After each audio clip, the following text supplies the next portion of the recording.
आपका स्वागत है। आपसे जानना चाहूंगी इस पूरे प्रकरण को आप कैसे देखते हैं? देखिए, जैसे आपने खुद ही कहा कि चुनाव बहुत दूर नहीं है पंजाब का, और कांग्रेस को आप जानते हैं कि जो 2024 में पिछले वर्ष जो चुनाव हुआ उसमें जो परफॉर्मेंस कांग्रेस की रही और साथ में कुछ और विपक्षी दलों की, तो काफी उम्मीदें कांग्रेस की बढ़ी थी। क्योंकि आप जानते हैं कि प्रधानमंत्री मोदी उस समय जो पूर्ण बहुमत है वो नहीं ले पाए बीजेपी के दम पर, और एनडीए पर उन्हें निर्भर होना पड़ा, और फिर 400 पार वाली जो बात थी उसकी भी काफी फजीयत हुई। और उसके बाद लेकिन कांग्रेस ने लगातार जो कांग्रेस की पकड़ या जो उम्मीद थी, क्योंकि देखिए कांग्रेस को हरियाणा में बहुत उम्मीद थी, हरियाणा से कांग्रेस सर्वे वगैरह सब में आगे थी, लेकिन हरियाणा में कांग्रेस को हार का मुंह देखना पड़ा बहुत अप्रत्याशित रूप से। और फिर महाराष्ट्र में भी लोकसभा चुनाव में उनकी परफॉर्मेंस अच्छी थी, लेकिन विधानसभा चुनाव में बहुत ज्यादा रिकॉर्ड उनसे वो हारे। झारखंड में सफलता मिली, लेकिन झारखंड में जानते हैं आपकी जो हेमंत सोरेन है उनके नेतृत्व में चुनाव लड़ा गया था, और कांग्रेस वहां पे एक जूनियर पार्टनर थी। और फिर अब बिहार में भी आपने देखा कि कांग्रेस को बहुत बुरा झटका लगा है। तो अब पंजाब का इलेक्शन आगे आना है और कुछ अन्य राज्यों का भी है, लेकिन पंजाब एक ऐसा राज्य है, ठीक उसी तरह से जैसे हरियाणा में लोग उम्मीद कर रहे थे वैसे पंजाब में ये उम्मीद की जा रही थी, क्योंकि अकाली दल की जो स्थिति है आपको मालूम है। अब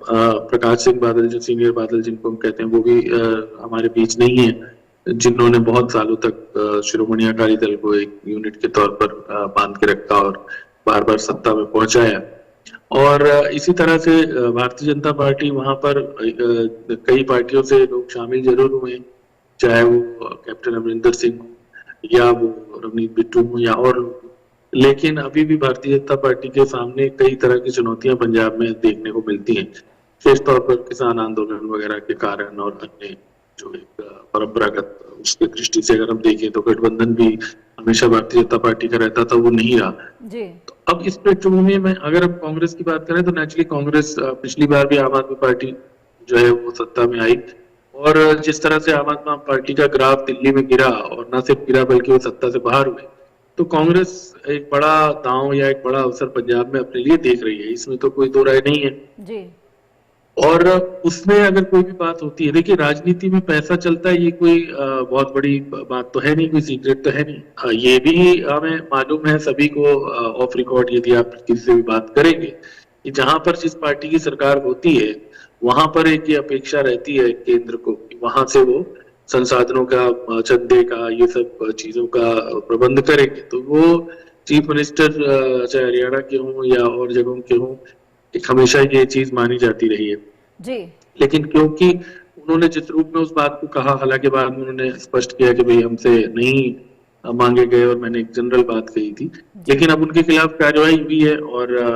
नवजोत सिद्धू को लेकर भी अटकलें तो लगी रही हैं जी। नवजोत सिद्धू की शुरुआत भी आप जानती हैं कि भारतीय जनता पार्टी से हुई, अमृतसर से बार बार चुनाव जीते लोकसभा का, और ये मानने में किसी को कोई गुरेज नहीं होना चाहिए। मैं तो हमेशा कहता हूँ कि जब हमने तो एक क्रिकेटर के तौर पर भी देखा है, और हमें याद है कि उस समय वो कितने डोसाइल और बहुत कम बोलने वाले व्यक्ति थे, और उनका पूरा ट्रांसफॉर्मेशन हुआ है जी, जी, चाहे वो टीवी कार्यक्रमों के तौर पे, कमेंट्री के तौर पे, और गुरमीत जी यहाँ पर हम नवजोत सिंह सिद्धू के करियर की बात करेंगे। उनको, उनके साथ एक इशू ये है कि उनमें बड़बोलापन है, जिस तरीके से वो बीजेपी में रहे हैं,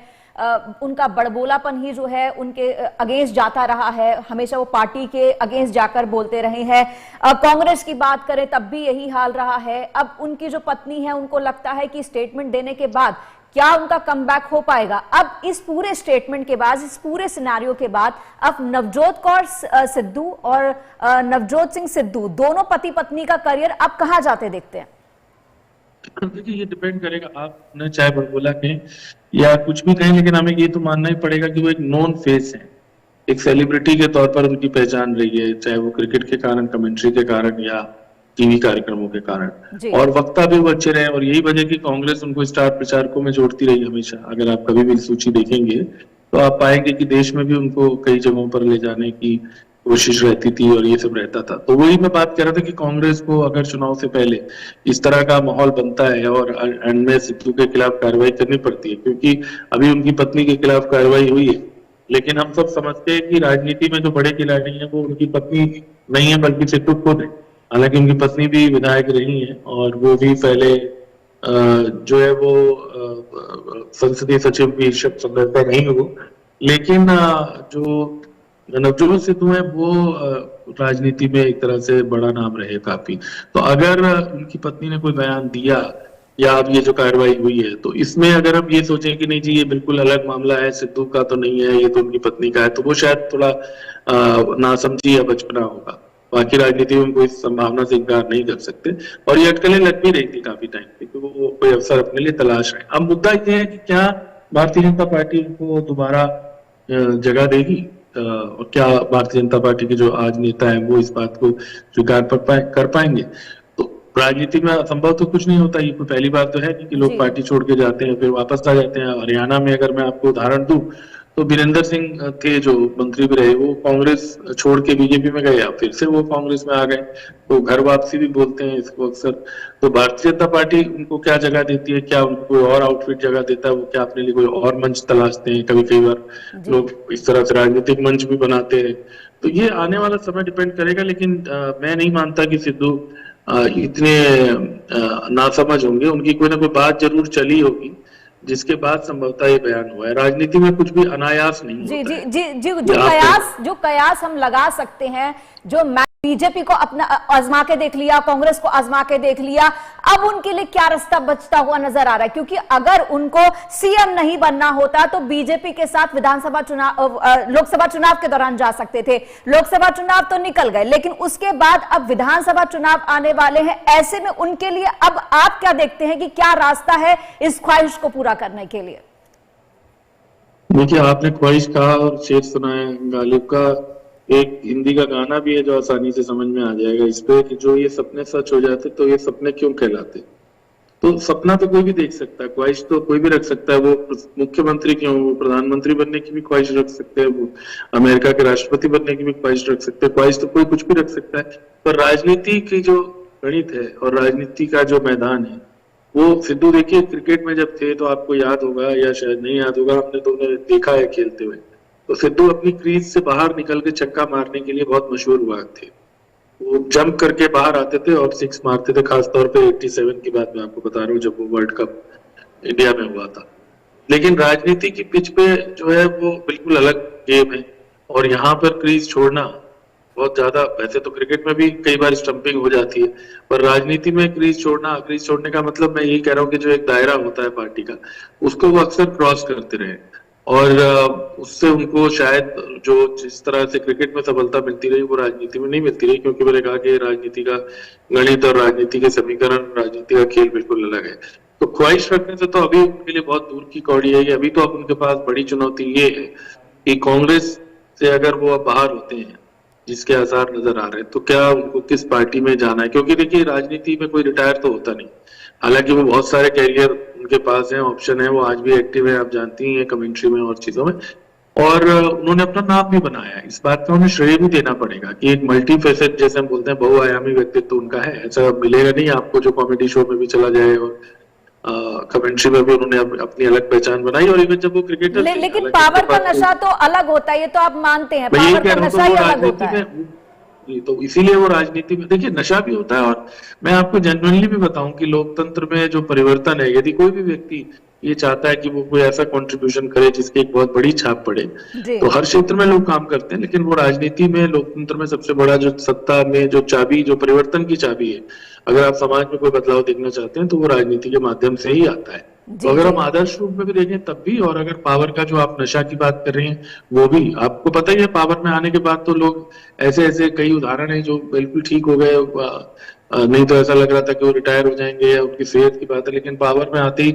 काम ज्यादा होने के बावजूद वो जो, जैसे आपने कहा, नशा है, वो आप में बहुत ऊर्जा देता है। तो उनका अपना एक सपना पंजाब में रहा होगा निश्चित ही, लेकिन अभी तो उनके पास अब पहली चुनौती ये है, क्योंकि वो एक शिफ्ट अगर कोई आती है, तो जब आप एक जगह छोड़ते हो, फिर दूसरे, मान लीजिए आप एक जगह से दूसरी जगह ट्रांसफर भी होते हो नौकरी में, तो आपको जो सबसे पहली चुनौती होती है वो ये होती है कि भाई घर सजाना है ना, सामान सारा सेट करना है, और खुद भी वहां पर उसको उस तरह से एडजस्ट होना है। तो वो एक बड़ी चुनौती है। लेकिन सिद्धू के पास बस प्लस पॉइंट यही है कि उनको सब लोग जानते हैं, और दूसरा प्लस पॉइंट ये है कि वो जट सिख हैं, और पंजाब की राजनीति में आप जानते हैं कि एक सिख चेहरा, ये जो है उसकी हमेशा आप जानते ही हैं, पंजाब में हमेशा मुख्यमंत्री उससे बनते रहे। तो इसलिए जो है वो इनका एक प्लस पॉइंट है और वो लोग जानते हैं। लेकिन अब वो अपने पत्ते कैसे आगे खेलते हैं, क्या करते हैं, 1 साल का उनके पास अभी समय है, वो इंटरेस्टिंग होगा देखना। लेकिन ये लगभग तय लग रहा है कि सिद्धू अब कोई ना कोई रास्ता दोबारा से नया लेने की तैयारी कर रहे हैं। जी जी जी।